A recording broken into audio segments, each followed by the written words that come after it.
Hello and welcome to my world and yet another tier list making video. This particular episode is being recorded March 9th, 2023. So by the time it becomes available here on YouTube, you get an idea of how far in advance I plan these things. And no editing. I don't believe in editing. We go live to hard drive and then up to YouTube. And I let it sit for a few weeks, let it marinate, and then go through the process of reconsidering re-recording it, and in the end, I don't re-record it anyway. This week's subject is, of course, villains from Batman the Animated Series. Everybody watched BTAS, Batman the Animated Series for short. It was part of the incredible Fox Kids lineup of the early 90s. Because think about this. Early 90s on Fox or Fox syndication, you had Batman the Animated Series. Then you had what, X-Men? I think that was the same year. X-Men and Batman the Animated Series the same year, being a part of the Saturday morning block, and Batman was also part of the weekday afternoon block, Monday to Fridays. Then you had like Spider-Man. So that's kind of like a big triple header there of like, you had two of the greatest Marvel shows, animated shows. Then you have arguably the greatest DC animated series of all time. And I say, no, actually, I take the bet. It is without question the greatest DC animated series of all time, because what is the closest contender to it as it relates to the animated universe that DC put out? You have what? Superman the animated series. And then you have Justice League Unlimited, but that's, really just a continuation of one and the same.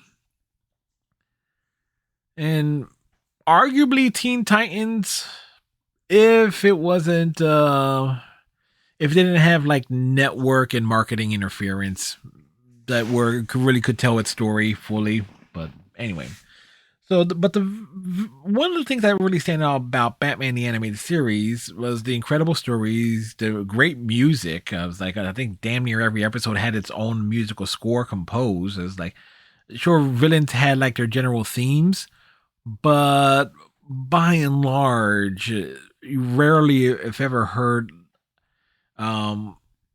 musical pieces repeated unless it was like a theme that was like reoccurring, like Joker's theme, or the theme for like a Riddler. I think Clayface had one as well. But the villains themselves is what stands out, because there wasn't a great rogues gallery, and it was an eclectic bunch of characters. Like everyone had a very distinct look to them, and you could identify them almost on sight. If the episode was a rerun, you could see like if you saw who the villain was and you already saw the episode, but you enjoyed the villain or that particular episode, you can almost identify which ones, like who was who at any point in time. So there were great indicators, and since every episode was virtually standalone, with the exception of a couple of episodes that were two-parters, every episode was standalone. So, like, okay, one episode of Joker, another episode Penguin, Catwoman focused, or Clayface, or Two-Face, Riddler, Ra's al Ghul, Scarecrow. So it was just, I would dare say, perfect television in a way, in terms of how every villain was depicted. And in some cases, some were depicted so well in the Batman animated series, it became the definitive version of how these characters should be shown in other media. Mr. Freeze comes immediately to mind. It's like the tragic story and origin of Mr. Freeze that we saw later on in Batman and Robin, and how Mr. Freeze has been shown in the various video games like the Arkham games, and even DC Universe Online. It's all calls back to Batman the Animated Series, not how it was in the comics. But anyway, now I do have a slight issue with the tier list that I found, because it was a struggle to find a good one here, because you have ones that included a bunch of characters that were exclusive to the comics, or who I did not even recognize. And then you have this one here, which is more conducive. It's perfect for what I'm doing here. But there are there are at least two big ones missing in my mind. One is Red Claw, and the other is Roland Daggett. Red Claw I will put down as a D tier, because she was really in this a two-parter that was kind of Catwoman focused, and in a way, if memory serves me right. So it's kind of like a villain for this couple episodes, but it was a two-parter. And Roland Daggett, I would actually put as a C, maybe even B tier, because Daggett was a reoccurring villain, and he was a scumbag businessman, but he kind of had his. Well, without Roland Daggett, Clayface doesn't exist. So within the context of Batman the Animated Series, so it's like C, B tier, borderline-ish there for Roland Daggett. So the tier here we're going here with S, A, B, C, D, F. Kind of standard fare by now. You know how to do this unless otherwise stated. And first and foremost, we have Ra's al Ghul. Or Ra's al Ghul, or however it is you want to pronounce it. For me, immediate A tier. Number one, introduced as a villain who has a history with Batman. Bruce Wayne knows who he is, always calling him detective, wants to get Batman to marry his daughter so he can have an heir, take over the League of Assassins, blah, blah, blah. But overall, just a very cool, straight up villain. Is like he is virtually immortal because of the Lazarus Pit. And the character of Ra's al Ghul really gets, like, his schemes get more and more over the top, particularly in Batman Beyond. If memory serves me right, there's an episode of Batman Beyond where Ra's al Ghul basically is in the mind, had his mind swapped with his daughters, and tries to get with Batman that way to produce the perfect heir or something of that sort. So it's like, Ra's al Ghul, we're not including Batman Beyond here, but that is kind of an influence. It's like just how set in his ways on what his goals are he could be. And the Lazarus Pit in its own way, since it's a factor in Gotham Knights. So I'm kind of curious to see how it's incorporated in that game when I get to it. Catwoman, Selina Kyle. They went out.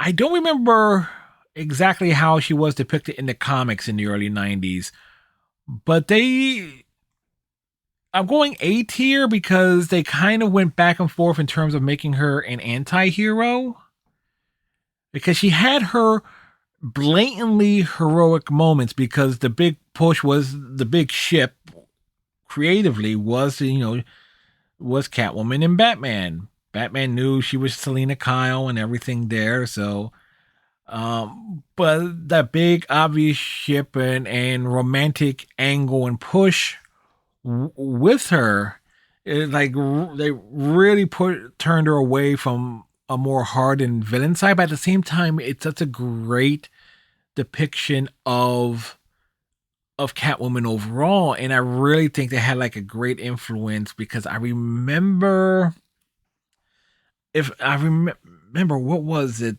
Catwoman got her own standalone series in the early 90s too, based around after Bane broke Batman's back, in what was it called, the Nightfall storyline.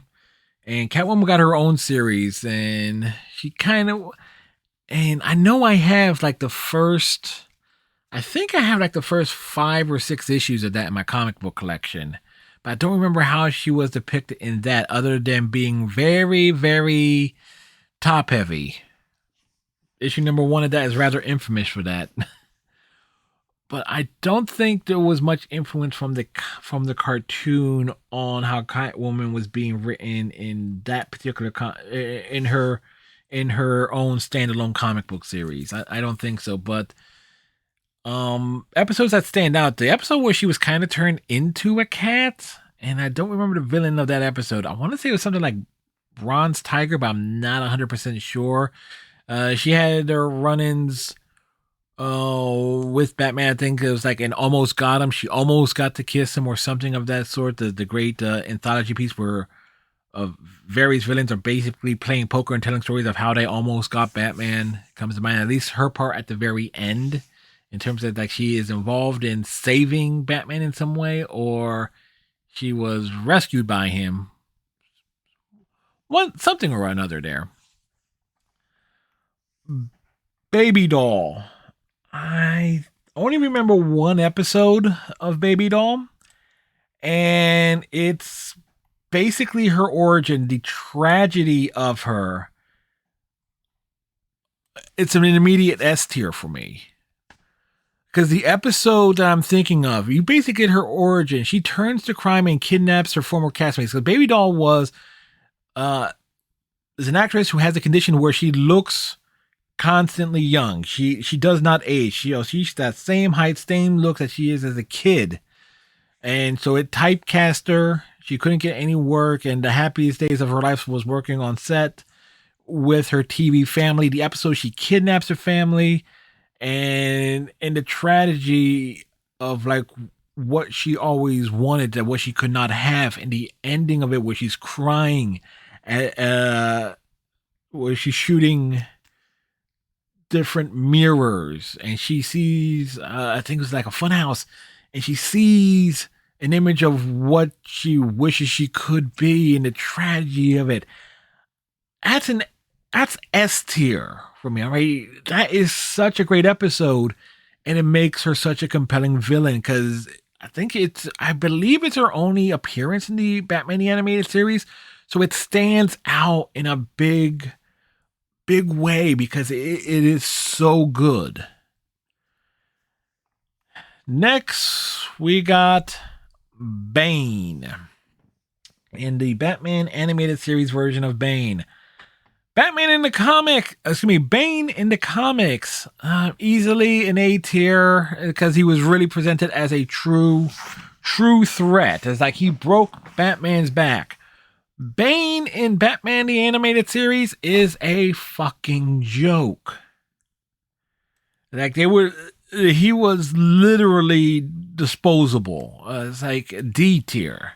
There was nothing redeemable about Bane's, like his debut. Was like, okay, he's presenting a bit of a threat, but not much of one because it was how easily he was dispatched by the end of the episode.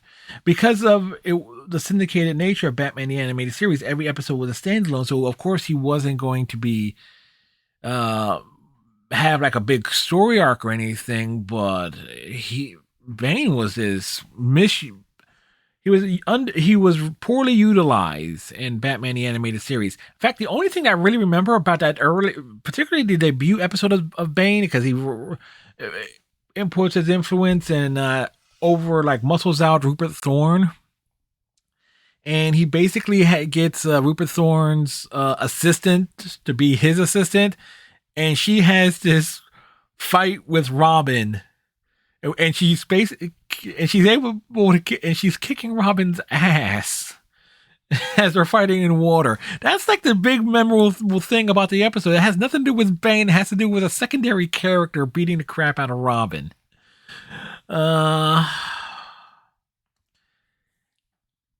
Android Batman, or Cyborg Batman, or like. I remember it's an AI Batman, but of course, it's an AI that goes out of control, creates its own version of Batman. that has to be defeated. I don't remember because I'm gonna have bits and pieces there. So for me, not all that memorable at all. And I can't be 100% sure. So because of that, I'm going F tier with it. Like, I recognize it.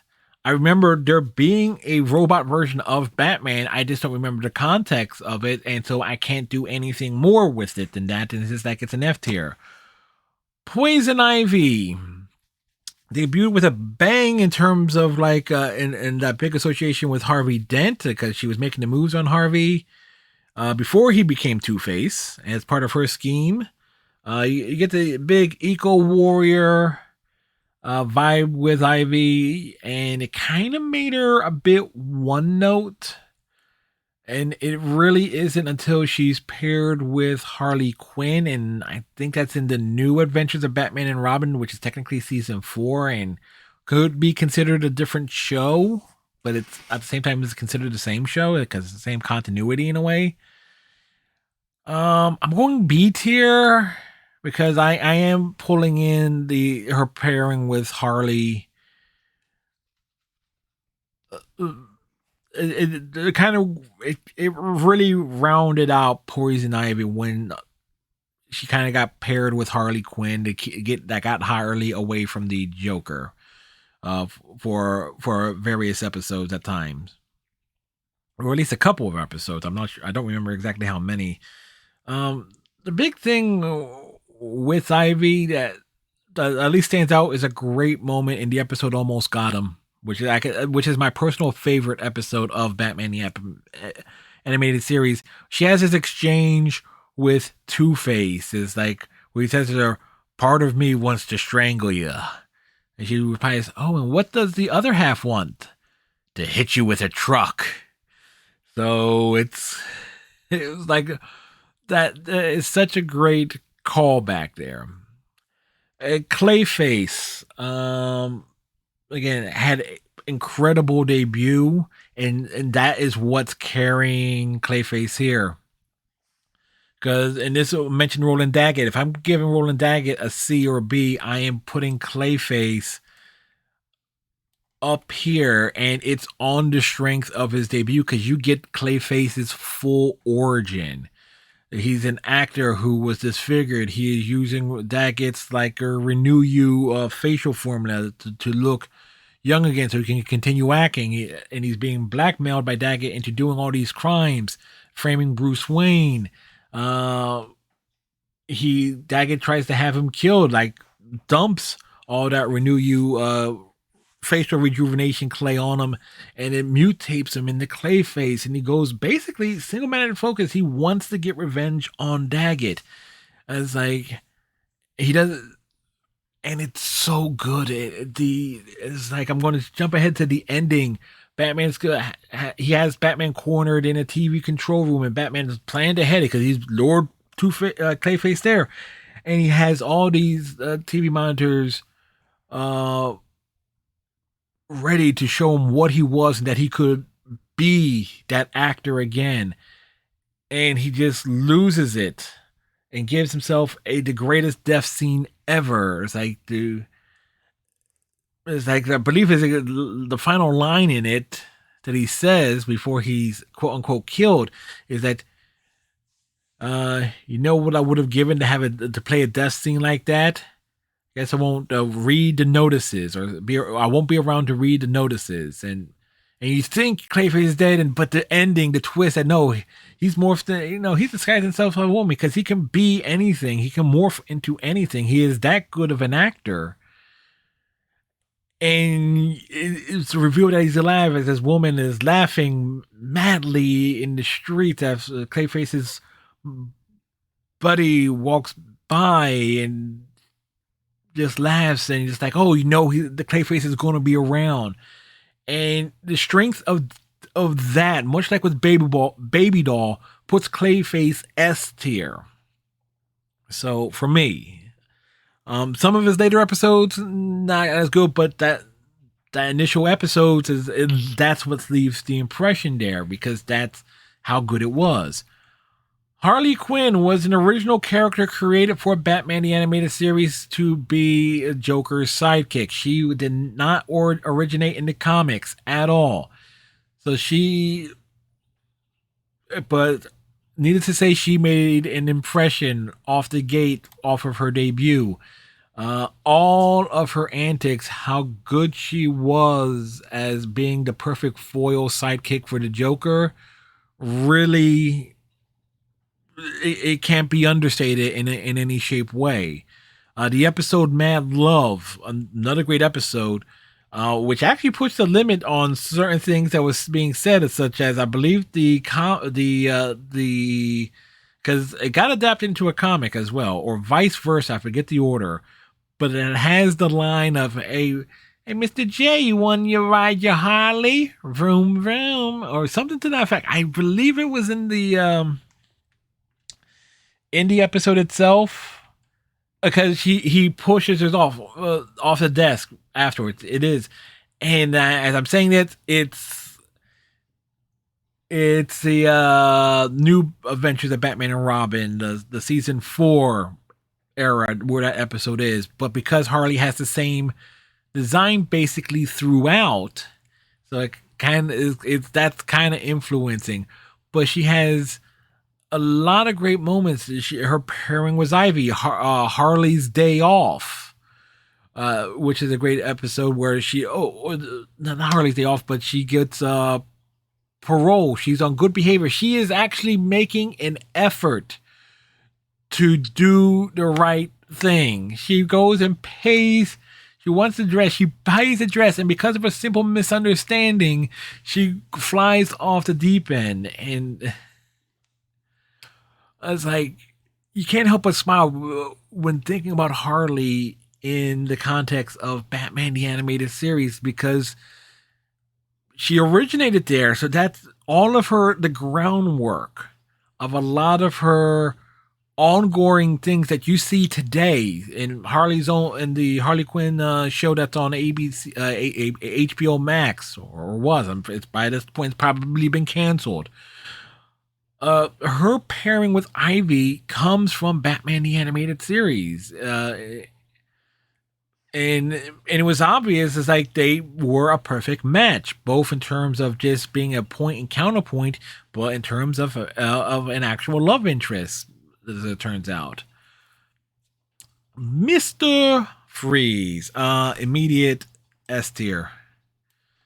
Again, the perfect depiction and the definitive version of Mr. Freeze that has been duplicated time and time again in various Batman media since it happened. The origin story of Mr. Freeze and Batman the Animated Series, where the whole thing was his wife Nora, the tragedy of how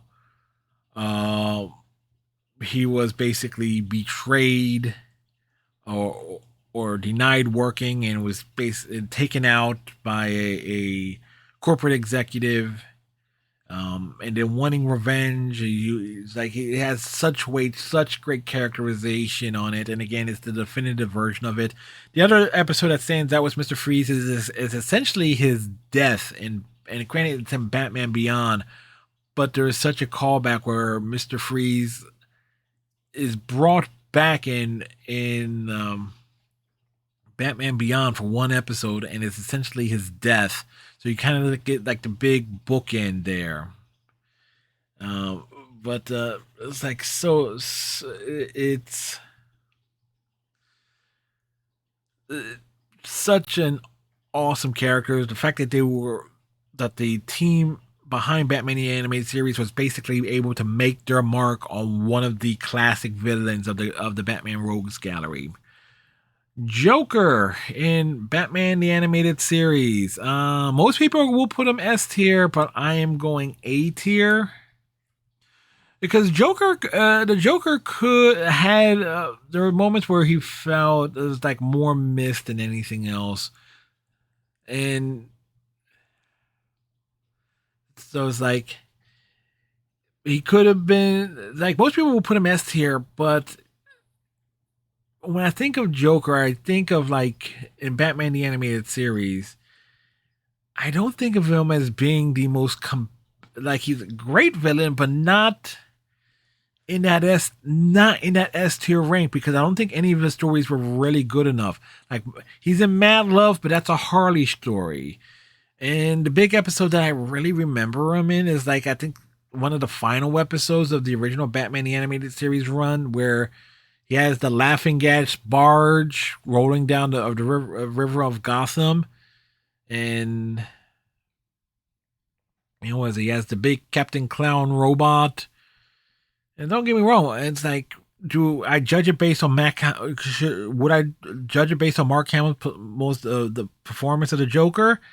I could, and that would easily put him S tier, but I'm not because if I did that, then I would put Two Face a lot higher than I would put him, or Penguin, or even actually a better example would be Mad Hatter because a great thing. But I'll get to Mad Hatter. Mad Hatter is actually the best example there because Mad Hatter ain't going in the S or A tiers, folks. I can tell you that much. But Joker's episodes could be really hit or miss. Like there was an episode where he basically takes over Christmas with the Joker or something to that effect, and it basically is Batman and Robin running all over Gotham. But by the time they get around to dealing with the Joker directly, and there are other episodes like none really like stand out as being great, and it kind of affects my view of the character. Killer Croc, better than Bane, had a strong debut. Definitely was treated as a threat and became more, in some subsequent appearances, became more of like a comedic villain. I mean, not comedic, it just wasn't treated as big of a threat. But with Killer Croc, he didn't really have like what was big at the time momentum from the comics and being adapted into what we saw in Batman the Animated Series. So that is actually to Killer Croc's actual benefit here, is that he wasn't a watered down version of the biggest threat that Batman faced in the comics. He was just a brute.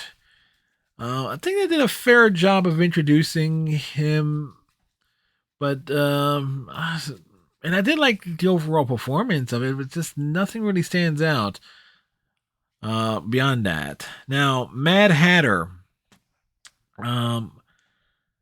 is a B tier because you get his origin, the tragedy that he is an introverted, very shy scientist. He has a crush on his coworker, and when she goes out with someone more like all looks as opposed to someone with brains and charm, it just sends him over the edge. It's a good origin story. It's just not as good as other as like Baby Doll or Clayface's or sure as hell not as good as Mr. Freeze's. But you got the understanding of what drove Jarvis Tetch into becoming the Mad Hatter and the whole Alice in Wonderland motif. The vocal performance and doing eventually everything in rhyme, it kind of works at times, but at other times it kind of could get annoying. So that's why it's not a B tier, because I could justify him easily going into like he would be like a low A because he has the good origin, but the performance and how the character is portrayed always speaking right, particularly in again later instances, later appearances, it got more and more pronounced. But solid villain is like no harm with him. It just he existed and he had a good episode. Man Bat, I believe the first actual villain we see in Batman the Animated Series. It wasn't. At least that's how I remember it. Um. Uh. D tier. A scientist who makes mistakes and turns himself into a bat. He goes on like rampages, commits crimes. I guess to find himself a cure. Not really all that interesting. It was like work as a way of framing Batman because hey, it's a bat-shaped man, but nothing. It's as being an early villain shown, and it's to have that great visual, which worked perfectly in syncing up with the end of like the real end of Batman Beyond, which is shown in Justice League Unlimited. It's like that synergy being there because the first, I believe, the first shot of Batman the animated series is Man-Bat swooping by a police blimp, and you get the big silhouette of it flying through the city, or gliding through the city, mind you. But not good. And I think there was only one other appearance of Man-Bat, and it wasn't even the original villain. It ended up being the wife of the villain who accidentally gets turned into a bat because something happened and needed to save her. And yeah, at least it's just like there is existed, and Man Bat did not exactly have dialogue as when in that transformed state either. So it's kind of hard to really think about. Like he couldn't have had the back and forth with Batman. Couldn't taught him in any way. Rupert Thorne as like your traditional gangster leader of the like all the normal villains and crimes in Gotham City. It's a B tier. Much like Roland Daggett, who I'm surprised Daggett is not on this tier list because he Thorne was reoccurring. You knew he was involved in nefarious things happening, and you kind of always wonder like why doesn't Batman take him down permanently? But then again, the same could be said with almost every other villain. Thorne was like a great plot device. Like Batman can go to him for information or something, and you just always knew Thorne could be brought in for just normal everyday criminal organizations that was not compelled needed for using one of the bigger of any of the other villains. So it's like kind of is there. Riddler. Hey, I'm going C tier. The because Riddler isn't really an actiony villain to get involved physically. Everything involving all the riddles and traps and things of that sort. It's fine and dandy.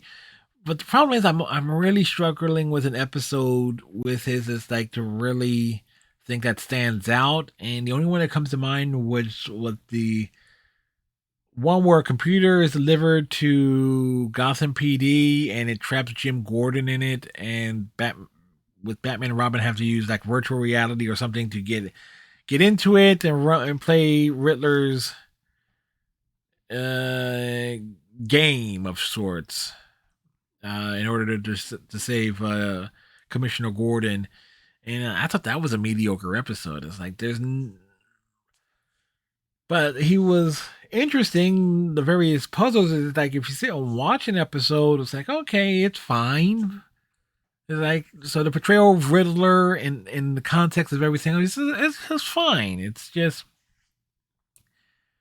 nothing sticks out, to me. Two-Face. Arguably, if you want to go for in terms of villains that definitely had reoccurring appearances, you could easily go Two-Face 1, Mr. Freeze 1B, because it's a tie with me there in my own head.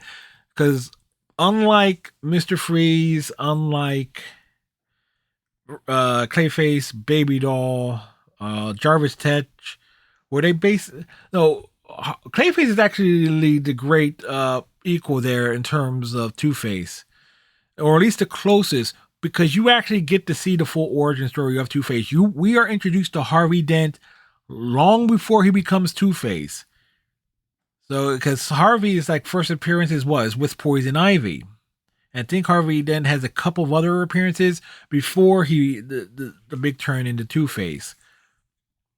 And of course, Two Face's origin story being a two-parter. He has a fiance. He's seeing a psychiatrist. He's with like there's Harvey, and then there's Big Bad Harv.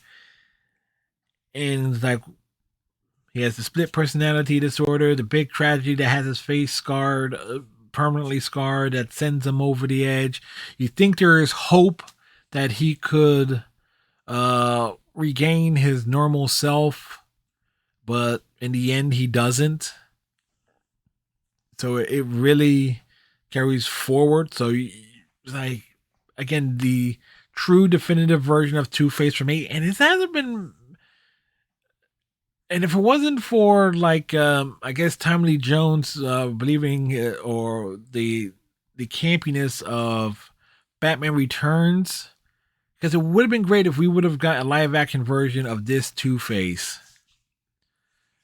The way we did with say what you want about Schwarzenegger's campiness in Batman and Robin, but at least they did try to carry the weight of what happened of the way Mr. Freeze was depicted in Batman the Animated Series to the big screen. They tried. They didn't even bother trying with Two Face.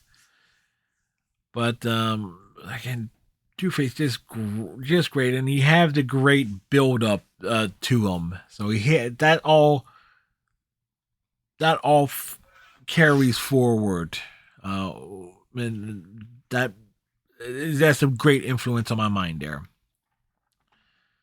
Scarface, or the ventriloquist, because I think the puppet is called Scarface. Cute, kind of one dimensional and everything. It's like the ventriloquist, kind of like a alternate version of the split personality thing. You had the timid ventriloquist, but somehow he's a criminal mastermind with a gangster attitude with the dummy.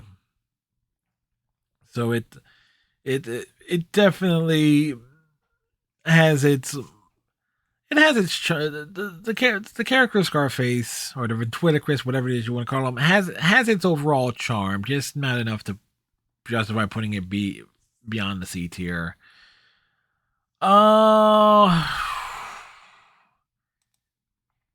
This dude here. It's like, I remember his name is Lloyd.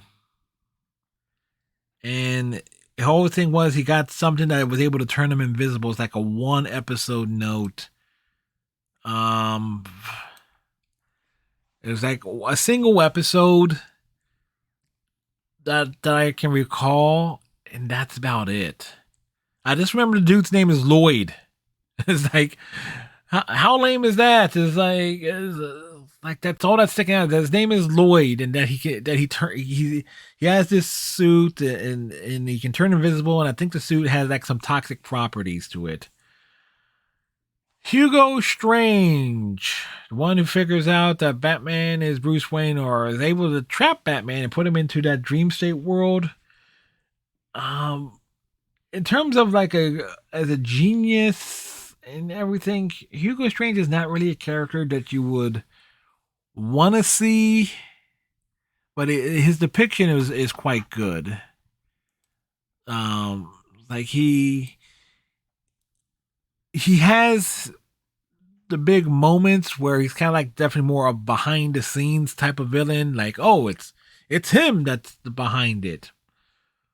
But beyond that is, and again, I'm just going really on just the ending of the episode where Batman gets like his capture, wakes up, and he has like his parents are alive, everything's perfect. Someone else is Batman. He's about to marry. He's engaged to Selena Kyle. Everything is perfect and ideal. And then it turns out that it's all a dream. And he wakes up in Hugo Strange. I believe it's Hugo Strange that's there. The Clock King. Uh,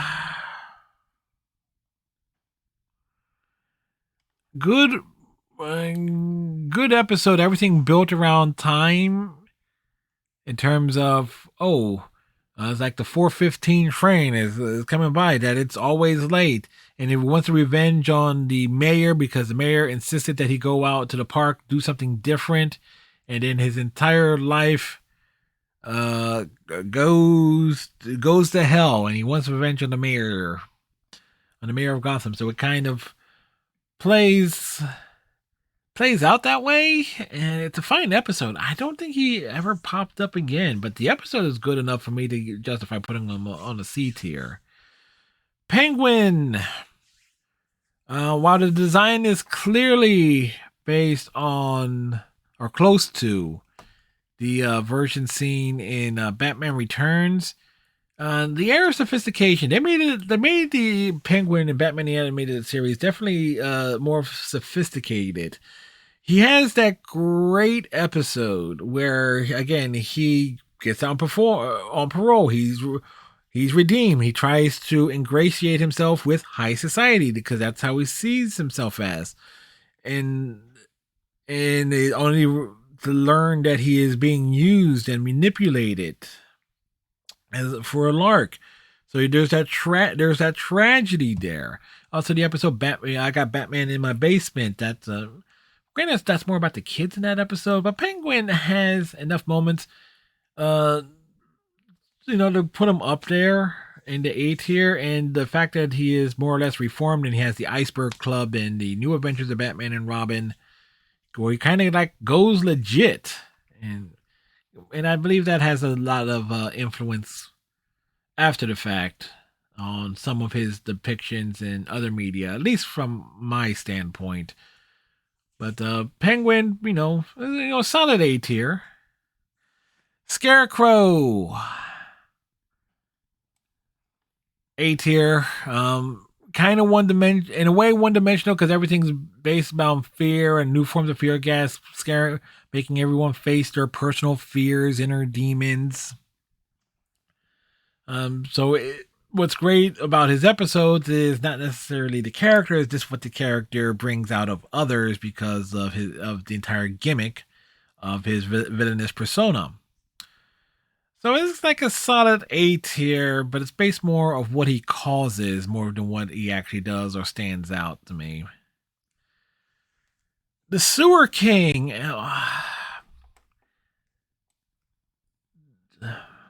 I'm going D tier. Most people will say immediate F tier, but I'm going D tier because the episode is memorable, and the fact that he has all these.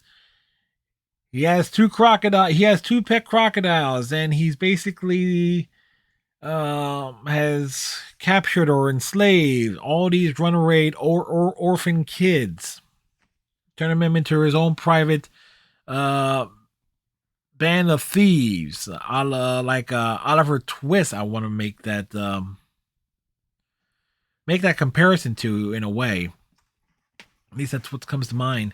So there was enough things about him and what he does in his one episode that stands out as keeping him out of the F tier. But lastly, there is Lockup. I know the villain. The character's name is Lockup. But beyond that, I don't remember a damn thing about it. It's like I don't remember the context of the characters, like as to what it was.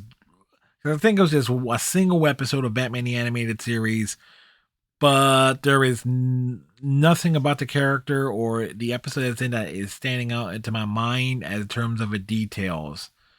Like with the Android Batman, I remember it. If I could remember more about the actual episode, I would probably put the Android Batman probably D tier if I could remember more about the actual episode. The same thing with Lloyd. Probably will remain F tier. Potentially could move to D tier, or if I rewatch the episode. Lockup, like I said, I know the character's name, but I don't remember the episode, and like that's what's there. Again, it's going off my memory, what I remember, and to justify various things and so forth there. So again, it's like most people would argue a lot of this. It's like there was this like baby doll in the S tier. Well, yes. It's like I justified myself on that one.